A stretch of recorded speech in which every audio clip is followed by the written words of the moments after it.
It has been almost 50 years since psychopathic serial killer Raman Raghav crept out of the jungles of suburban Bombay at night and killed to his heart's content.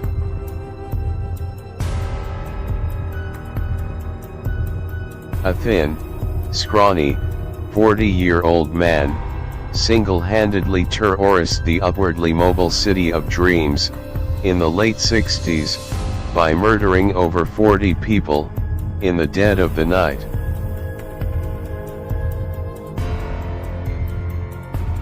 Half a century later, Bollywood director Anurag Kashyap's Raman Raghav 2.0, starring Nawazuddin Siddiqui as the bloodthirsty serial killer, was released on June 24, 2020. In 1968, the Mumbai police noticed a series of murders in the northern suburbs of the city. It didn't take long to realize that a serial killer was at large. The pattern was everywhere. Slum dwellers and the poor in derelict hutments, isolated shanties, and pavements were killed by having their skulls bashed in with a hard and blunt instrument.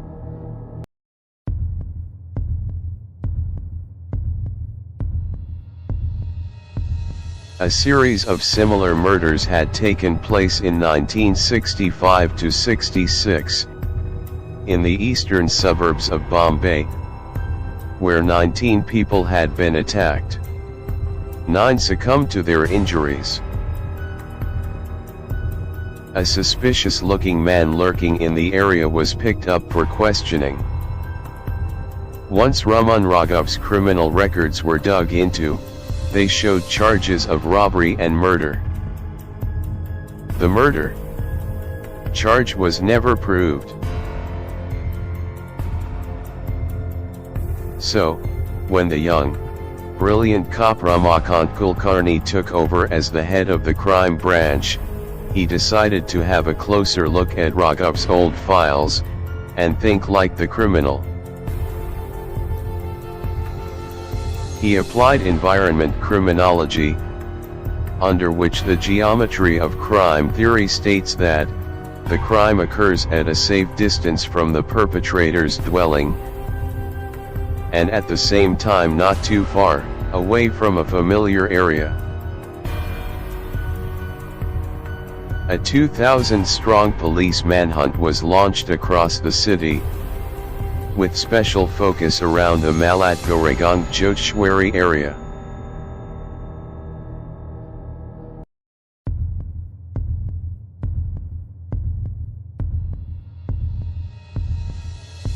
His fingerprints were matched to those found near recent crime scenes, and a distant acquaintance confirmed that Raghav had indeed returned. Rumors about a serial killer with superhuman powers spread. Some said he could turn into any animal he wanted. Some claimed to have seen him sleeping in a tree in Arahi colony. Soon, Raghav was nabbed by former police officer Alex Vialho. Those days I used to carry photographs of the serial killer, Raman Raghav, in my shirt pocket. As I was waiting for a bus, I saw this well-built man in khaki shorts and a long blue bush shirt, walking in my direction. I noticed he was carrying a wet umbrella.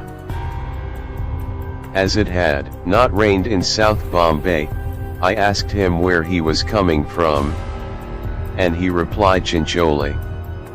This strengthened my doubt. He was also carrying half-rimmed spectacles, and a thimble that belonged to a Malad tailor, who had been found killed a couple of days ago.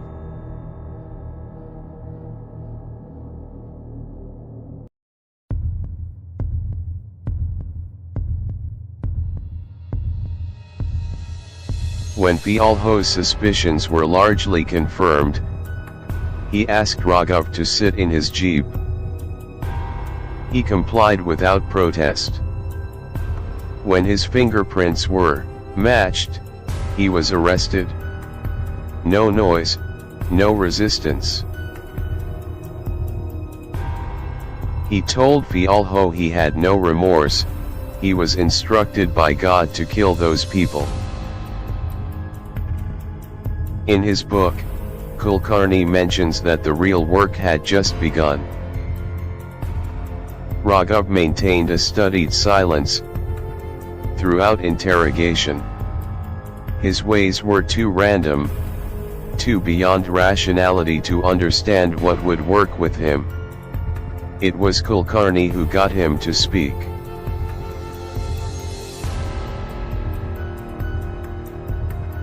My father really believed in understanding the psychology of both victims and accused in all his cases.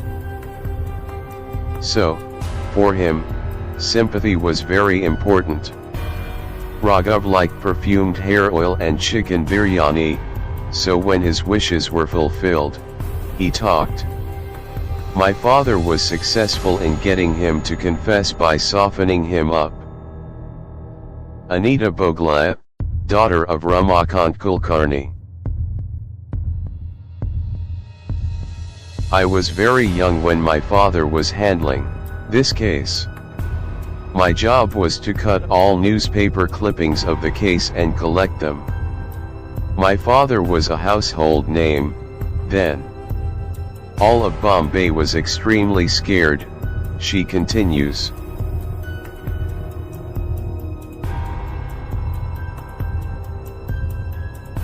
One day, when asked if he wanted anything, Raghav mentioned chicken.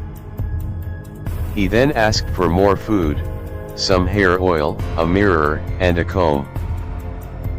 All his requests were complied with, on Kulkarni's orders. After eating and applying coconut oil to his body, he looked at himself in the mirror for a few minutes before looking at the police and saying, "Now tell me, what do you want?"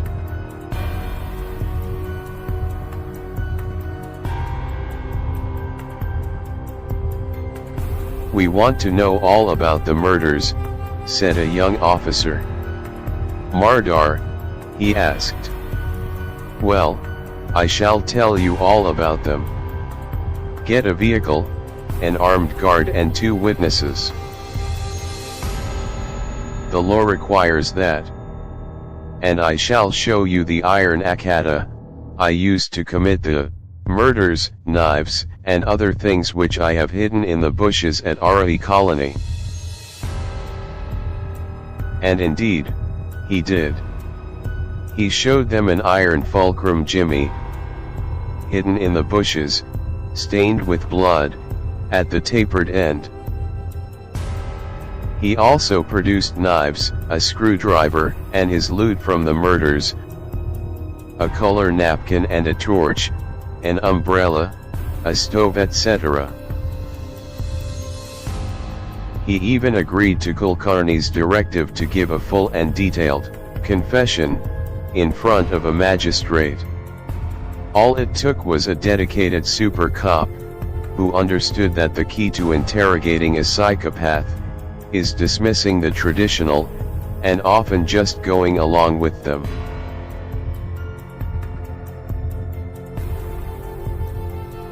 I saw a hut in the same area. I peeped inside and saw a woman, and a child. She was wearing a gold necklace.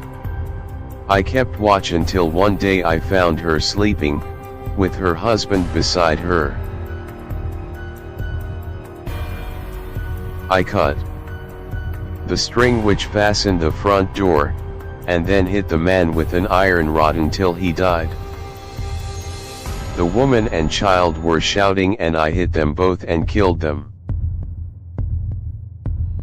I was thinking of sleeping with the woman, but someone came and I ran away. The gold necklace turned out to be imitation gold.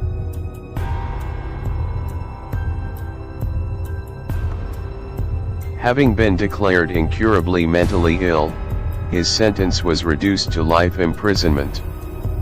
He was lodged at Yerwada jail in Pune, and died at Sasson Hospital from kidney failure in 1987.